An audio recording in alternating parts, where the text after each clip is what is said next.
नमस्कार दोस्तों, एक बार फिर आप सभी का स्वागत है एडुटेनमेंट शो पर, जहां आज हम एक बार फिर लेकर आए हैं आपके लिए यूपीटेट सीटेट सुपरटेट 2020 की श्रृंखला। और जिसमें आज का हमारा विषय है बाल विकास एवं मनोविज्ञान। और हम लेकर आए हैं आज प्रैक्टिस सेट 5, और जिसमें आज हमने 30 प्रश्नों का समावेश किया है। बहुत ही ज़्यादा महत्वपूर्ण परीक्षा की दृष्टि से बहुत ही ज़्यादा इंपॉर्टेंट क्वेश्चनों का समावेश किया गया है। तो वीडियो को शुरू से लेकर अंत तक ध्यान से देखिएगा, और अगर वीडियो के अंत में कोई आपका प्रश्न है तो आप कमेंट सेक्शन में पूछ सकते हैं। इस सीरीज का जो इस प्रैक्टिस सेट का हमने नाम दिया है सुपर 30 क्वेश्चन, क्योंकि इसमें 30 क्वेश्चन का समावेश किया गया है, जो कि बहुत ही ज़्यादा सुपर है।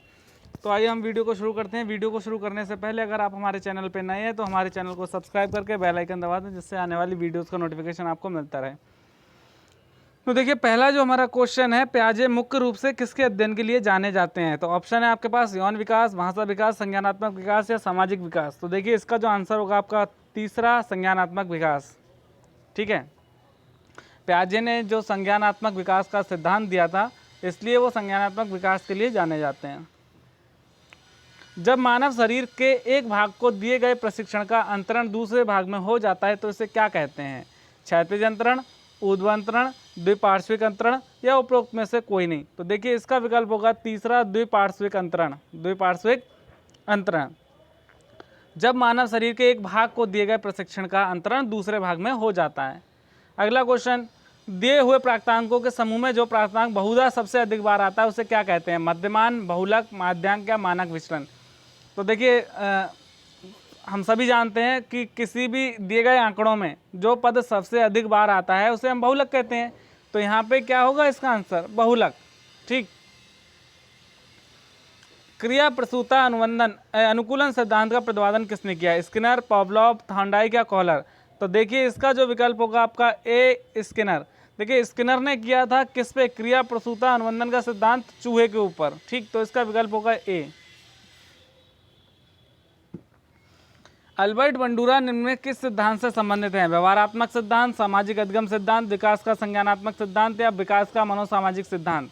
तो देखिए, इसका विकल्प होगा आपका दूसरा, सामाजिक अधिगम का सिद्धांत। सामाजिक अधिगम का सिद्धांत अल्बर्ट बंडूरा ने दिया था। ठीक भाई। क्वेश्चन नंबर 6, मानसिक आयु का प्रत्यय दिया था किसने दिया? स्टर्न, विनय साइमन, टर्मन या सिरिल बर्ट। तो देखिए, इसका विकल्प है दूसरा, विनय साइमन ने। विनय साइमन ने। निम्न में कौन सा सीखने का नियम नहीं है? देखिए, सीखने के नियम की अगर बात करें तो 3 प्रमुख नियम थे, 5 गौड़ नियम थे। तो तनाव का नियम, तत्परता का नियम, प्रभाव का नियम और अभ्यास का नियम। देखिए, ये तीनों जो नियम है ये आपके आते हैं प्रमुख नियम में, और ये तनाव का जो नियम है ये सीखने का नियम नहीं है, इसलिए हमारा विकल्प 1 सही होगा।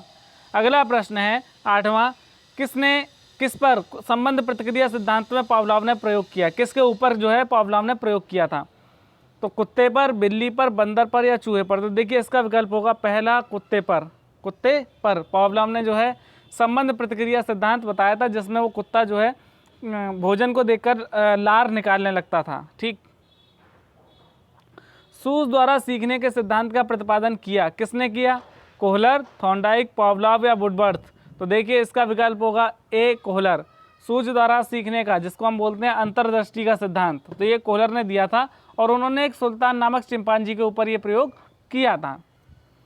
अगला प्रश्न, कार्य को आरंभ रखने, जारी रखने और नियमित करने की प्रक्रिया क्या है? संवेदना, प्रेरणा, सीखना या प्रत्यक्षीकरण। तो देखिए, ये चीज़ है प्रेरणा। किसी कार्य को आरंभ करने के लिए सबसे पहले प्रेरणा है, फिर उसको जारी रखने के लिए और नियमित करने की प्रक्रिया ही प्रेरणा है। ठीक है भाई। जैसे आप कोई कार्य ले लें, जैसे आपने सुबह वॉकिंग करने का मतलब टहलने का एक बनाया कि हमें सुबह जो है टहलना है, तो पहले आपको खुद को प्रेरित करना होगा कि भाई किससे आप प्रेरित होकर ये काम करने जा रहे हैं। तो आपके पिताजी, आपके माताजी। उसके बाद जो है आप उस कार्य को जारी रखें, 1 दिन, 2 दिन, 3 दिन के लिए जारी रखें, और उसके बाद उसे नियमित करें। तो इस पूरे प्रक्रम के लिए सबसे ज़रूरी चीज़ है प्रेरणा। नेक्स्ट क्वेश्चन है आपका, विस्मृति कम करने का उपाय है? सीखने का त्रुटिपूर्ण विधि, सीखने में कमी, पाठ की पुनरावृत्ति या स्मरण करने में कम ध्यान देना। तो देखिए, इसका विकल्प होगा आपका तीसरा, पाठ की पुनरावृत्ति। विस्मृति कम करने के लिए सबसे मेन जरूरी चीज़ यही है कि आप उस चीज़ का बार बार अभ्यास करें, रिवाइज करें। ठीक है, तभी आप उस चीज़ को नहीं भूलेंगे। अन्यथा की दृष्टि में जैसे आपने कोई चीज़ एक बार पढ़ ली और आप सोचे वो परमानेंट आपके दिमाग में छप जाएगी, तो नहीं हो सकता। आपको उसका बार बार रिवीजन करना होगा। तो पुनरावृत्ति सबसे ज़रूरी है विस्मृति को कम करने के लिए। अगला प्रश्न है, क्रोध व भय प्रकार हैं, किसके प्रकार हैं? संवेग, अभिप्रेरणा, परिकल्पना या मूल प्रवृत्ति? तो देखिए क्रोध और जो भय हैं वो आपके संवेग हैं। क्या हैं? संवेग। अगला प्रश्न है, दूसरे व्यक्ति के बाह्य व्यवहार की नकल है, क्या है? अनुकरण, सीखना, कल्पना या चिंतन? देखिए किसी की भी नकल क्या कहलाता है? अनुकरण कहलाता है। लेकिन उसके बाह्य व्यवहार की नकल को जो है हम क्या बोलते हैं? अनुकरण। मतलब अनुकरण द्वारा सीखते हैं, तो हम उसको देखकर जो है बच्चे के सामने अगर आप कुछ ऐसी एक्टिविटी करोगे, जैसे कोई भी गलत काम है वो नहीं करना चाहिए, वो बच्चा उसको अनुकरण करेगा। अगर आप उसके सामने कोई अच्छा काम करोगे, उसे अच्छी बातें बताओगे, तो भी वो आपका अनुकरण करेगा। तो उसके लिए हमें जो है अनुकरण, जो सीखने की विधि है अनुकरण से सीखना, वो बहुत प्रभावी मानी जाती है। इसलिए हमें बच्चे के सामने जो है आदर्श व्यवहार करना चाहिए।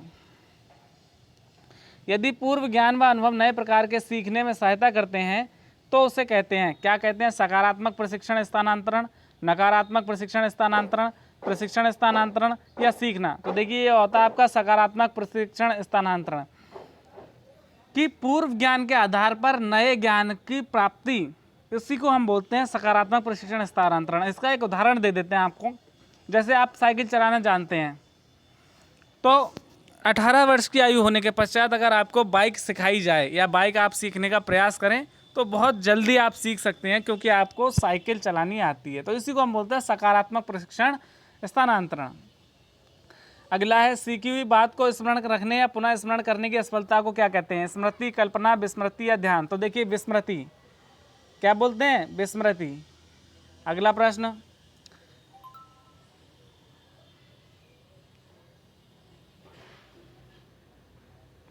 टर्मन के अनुसार 90 से 100 बुद्धि लब्धि का बालक माना जाता है। क्या माना जाता है? सामान्य बुद्धि, मंद बुद्धि, श्रेष्ठ बुद्धि, क्षीण बुद्धि? देखिए इसको माना जाता है सामान्य बुद्धि। क्या मानते हैं? सामान्य बुद्धि। देखिए 140 से जो बच्चा अधिक होता है उसको बोलते हैं श्रेष्ठ बुद्धि, और 100 से 120 के आसपास ये बच्चा होता है औसत बुद्धि। ठीक। अगला प्रश्न है, हॉल का सिद्धांत, हॉल, स्टैनली हॉल का सिद्धांत किसकी व्याख्या करता है? तो अधिगम्य अभिप्रेरण की भूमिका, बुद्धि की प्रकृति, मूल्यों का विकास या किशोरों का मनोविज्ञान? तो देखिए किशोरों का मनोविज्ञान जो है, इसके ऊपर स्टैनली हॉल ने क्या किया था? व्याख्या की थी, और ये सिद्धांत जो है उन्होंने दिया था। नेक्स्ट क्वेश्चन हमारा, मानव व्यक्तित्व के मनोलैंगिक विकास को निम्न में से किसने दिया था? हॉल, कमेनियस, हीलिंगवर्थ या फ्राइड? तो मनोलैंगिक विकास का सिद्धांत सिगमंड फ्राइड ने दिया था। मनोविज्ञान की प्रथम प्रयोगशाला किसने स्थापित की? सिगमंड, डब्ल्यू वुंट, पावलोव या वाटसन? तो देखिए ये किया था डब्ल्यू वुंट। डब्ल्यू वुंट का मतलब विलियम वुंट। तो विलियम वुंट ने जो है मनोविज्ञान की प्रथम प्रयोगशाला स्थापित की थी। गेस्टाल्ट मनोविज्ञान की आधारशिला किसने रखी? मैक्स बर्दीमर, फ्रांस ब्रेटानो, एडगर रूबिन या कर्ट लेविन? तो देखिए आप सभी को पता होगा गेस्टाल्टवाद के जनक के रूप में अगर बात करें तो वर्दीमर, कोफका और कोहलर का नाम जाना जाता है, जिसकी नींव किसने रखी? मैक्स वर्दीमर ने। ठीक। संगणन सिद्धांत किससे संबंधित है? अभिप्रेरणा, अधिगम, स्मृति या सृजनात्मकता? तो देखिए संगणन सिद्धांत जो है स्मृति से संबंधित है। संगणन सिद्धांत का मतलब क्या होता है कि जो ज्ञान हम एडॉप्ट करते हैं, कोई चीज़ सीखते हैं, तो छन छन कर जैसे कोई चीज़ कम होती जाती है, इसी तरीके से अगर उसको हम रिवाइज या अभ्यास ना करें तो वो स्मृति भी, हमारी स्मृति पटल से वो चीज़ें धीरे धीरे धूमिल होती जाती हैं। ठीक है। क्षेत्र सिद्धांत किस वर्ग का सिद्धांत है? संरचनाविदों का, व्यवहारविदों का, मनोविश्लेषकों का या गेस्टाल्टवादियों का? तो देखिए ये है गेस्टाल्टवादियों का। देखिए क्षेत्र सिद्धांत दिया था आपका कर्ट लेविन ने, और जो वो गेस्टाल्टवाद के क्या थे? मनोविज्ञानी थे, शिक्षा शास्त्री थे। नेक्स्ट क्वेश्चन हमारा,